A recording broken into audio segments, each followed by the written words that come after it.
Thank you very much indeed. It's a pleasure, to follow the member for Wokingham and member for Stone.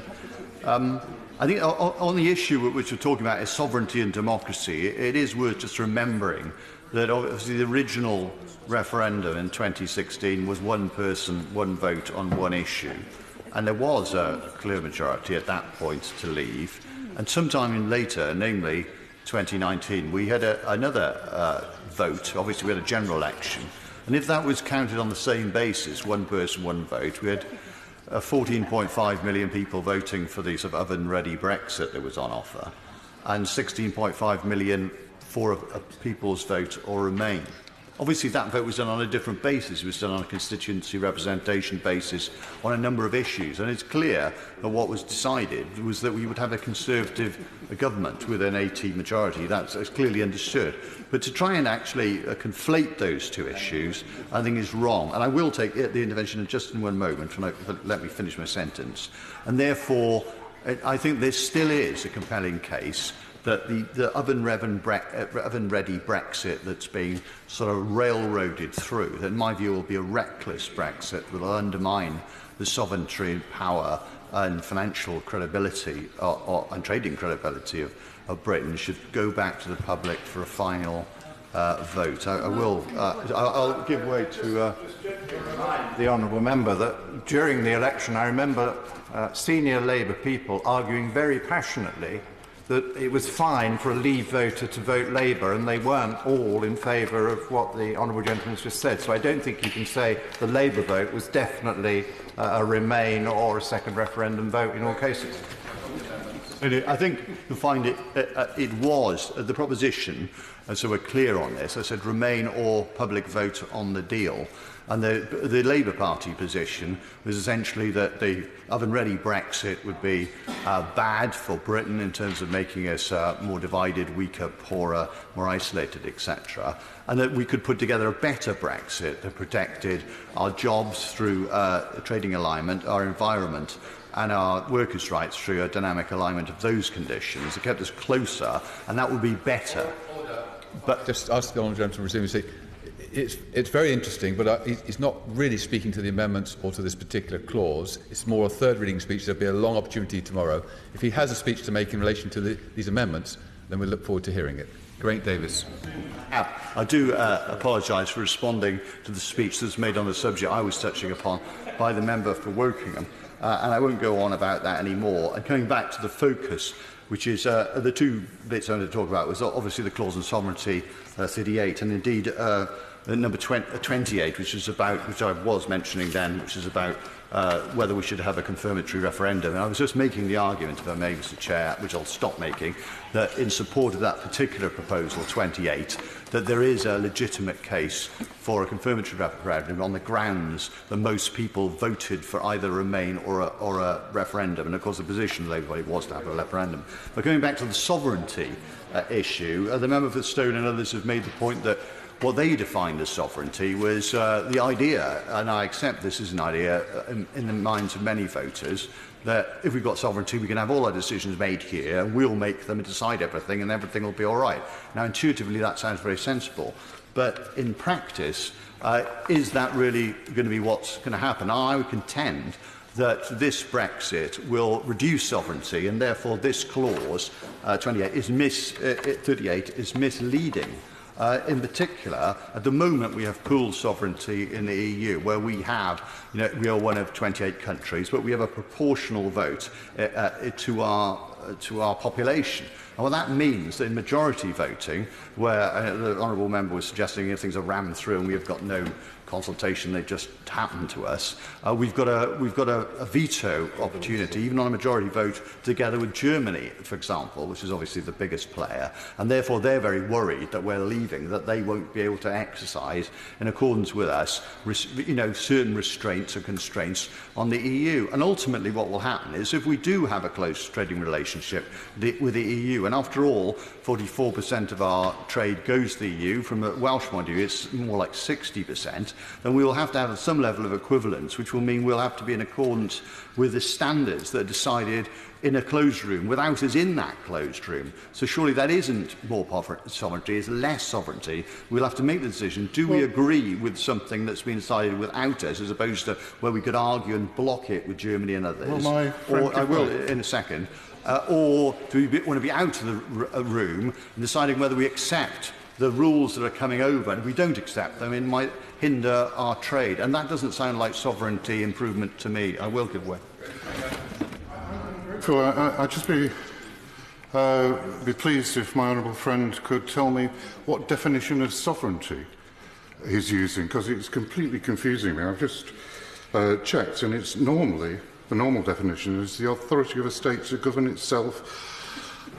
But he's talking about majority voting when we might be in a minority. What is his definition of sovereignty? Yeah, what we're talking about in terms of sovereignty is the freedom of this Parliament to influence the outcomes for our electorate. And what I'm saying, as he chunters in his seat, is that we will be in a situation where we would move from a situation where we can influence rules that will be applied in Britain to one where we cannot influence those rules and they'll still be applied. We're not suddenly leaving and going to the moon. I know there is a move on the other side that we should be semi-detached or worse from the EU and sort of thrust ourselves into the fond arms of the WTO. But what I was saying earlier to the Minister, going back to that point, and I have had some experience of this as being a trade rapporteur on behalf of the Council for Europe at the WTO, is that we end up in a situation where we're negotiating with 164 countries with one vote, not proportionate to our population. Some of these are dictatorships and all the rest of it, as opposed to being in a club of 28 mature economies with a very strong bargaining position within the WTO. The WTO, of course, as I mentioned earlier, is being undermined by the US, who just wants their own massive power to decide everything rather than rules. And also the WTO has got existing rules that are contrary to what we're allowed to do within the EU. So going back to the point about sovereignty, we'll be in a situation where, and I appreciate the Minister may not want to do this, but if the government of Britain at some point in the future wanted to bring things back into public ownership of the railways or whatever, then the WTO would be able to stop us. The WTO also has rules about patents, which will increase the price of drugs. Now, I don't think this is something that people in the street, as it were, inverted commas, voted for. And then the other thing is, of course, they will impose, as will trading relationships, bilateral trading relationships with the United States. We will have new systems of courts, arbitration courts and panels with independent judges that aren't democratically elected in the way the European Court of Justice is, who will make decisions as to whether big companies can either sue us or threaten to sue us for not pursuing various activity, or they can block our legislation. And what I'm specifically talking about, just by way of example, in case there's any ambiguity here. So if you take the case of Lone Pine, it's a big fracking company, they sued the Canadian government because Quebec had a moratorium on fracking. And they said it wasn't in the interest of the climate change, the environment, or whatever they said, whatever it was. And so we might have a situation, for example, where we start some fracking here, which we have, then the Welsh government says we don't have fracking there, and we have a investor-state dispute settlement tribunal, and the frackers come along and say, well, okay, we can't have this, we're fracking. And they sue the British government. And so is that sovereignty and control in a normal... And of course, just one moment, in any normal situation, no, of course it isn't. So in other words, there will be courts available which will fine or threaten to fine the British government for passing legislation to protect the environment and the public health of our citizens, and it will intimidate future governments from doing that. And so if we wanted, by way of example, to introduce a sugar tax, and of course we have, when that happened in Mexico, there was a investor-state dispute settlement, attack on that. And so there's anything we do, what about a plastics tax? We're going to do that. Then we'll be attacked for that. This isn't sovereignty, this is madness and self-harm, at which point I will allow the member on that point. I really do not understand what his front bench and he are up to here. It is as though they are trying to rewrite the whole concept of what the world order in trade is about. The EU has to abide by WTO rules just like we will when we leave, and we already do. There is no issue here that is going to change. WTO rules apply to the EU as stringently as they apply to us, and when we leave and become a voting member, they will still apply to us. The difference is, if there becomes a debate for change, we have a vote in that, which we do not now, because we subsidiate. We have that underneath the EU. So his argument is specious and total nonsense. Well, that was very helpful. What the honourable members fails to understand is that clearly when there was the big debate over TTIP, for example, well, these ISDS clauses are used all the time by the Americans on fracking and other issues. Once we are in a situation where instead of being in the powerful trading bloc of the EU negotiating head-to-head with China or with the United States from a position of strength to sustain our environmental, our workers' rights, our standards, then we will suddenly instead be broken free, semi-detached, turn our back on our biggest local market, as him chuntering, and then what will happen is this is what will happen, and it's already been discussed in the trading arrangements with the United States. The United States will say, right, you're on your own now, and we're going to have this relationship, and we'll enforce it through this international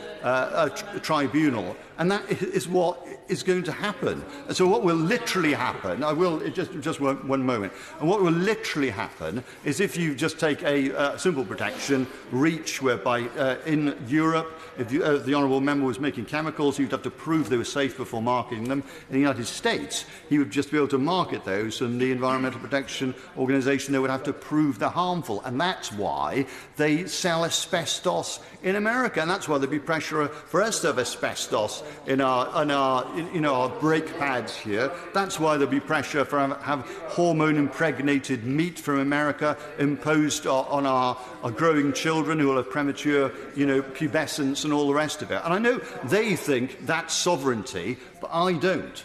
Yes, I will give away. I thank the honourable member for giving way. Is he aware that a threat to the sugar tax is already within the trade papers which came out, registering the discussions that have already been happening with the US, and the sheer threat of a government, whether a devolved government or here, being dragged through an investor-state dispute settlement can create a fear of public health measures, such as we have in Scotland minimum unit pricing on alcohol, which this Parliament has not got round to, and might find that they struggle to get round to because they would be challenged. And therefore that threatens the public health of everyone in the United Kingdom. Hear, hear. I mean, I think that is a very important and excellent point, that it is the chilling factor of the threat overhanging. And on the specifics, let's be clear, and lots of people talk about the health service here and the impact of this on our health, and the Americans arriving and taking our data and all the rest of it, privatising the health service. But apart from that, let's think, as is being thought of, the public health impact of these sort of changes on sugar, because we spend £12 billion a year in the NHS on diabetes. To intervene again. And I understand the point. He's trying to link this to the overall concept of sovereignty, but we are now talking about future trade deals rather than the bill, Clause 38 and sovereignty. I would just encourage him to come back to the clause if he would. Thank you. I'm very grateful for your guidance. I guess the point on track about this is that if sovereignty is about our ability here to make laws without intimidation, without interference. That's what sovereignty is. If we find ourselves outside the EU and we can no longer put forward, for example, a tax on sugar that would reduce our cost of obesity in the NHS, And so we've got a situation where 6 teaspoonfuls of sugar in a yoghurt light or whatever it is, a Muller yoghurt, or a 9 in a Coca-Cola, and we want to let people know that and drive down sugar content, and drive down diabetes, and drive down health costs. If we're instead fined because the projection of a manufacturer of a sugar-impregnated product isn't then less, then we won't be able to do it. So that isn't sovereignty. If we can't protect my point is, if we can't protect our environment, our public health, our trade, and we'll be under the cosh of these companies suing us in these arbitration panels, that isn't sovereignty. And therefore, this clause should be struck out because it's completely misleading. I will give way. Thank you. Look, there's an awful lot of what the honourable gentleman has said in terms of constructing his argument, which I actually agree with a great deal of what he's said. But his conclusions are sort of hypothesised on a trade deal which have yet to be done. The important point about all of this is it's our sovereignty to decide what goes into the trade deal. And if we don't want to put stuff into a trade deal, it doesn't matter what the investor courts say. They can only adjudicate on that which is in a trade deal, and that what goes into a trade deal is decided by this sovereign parliament. And that's where his conclusion is completely wrong. To actually what was quite a strong argument that he was putting forward to start off with, I do agree with it. But the conclusions are completely wrong, given the sovereignty of this parliament. I'm very, very grateful for that.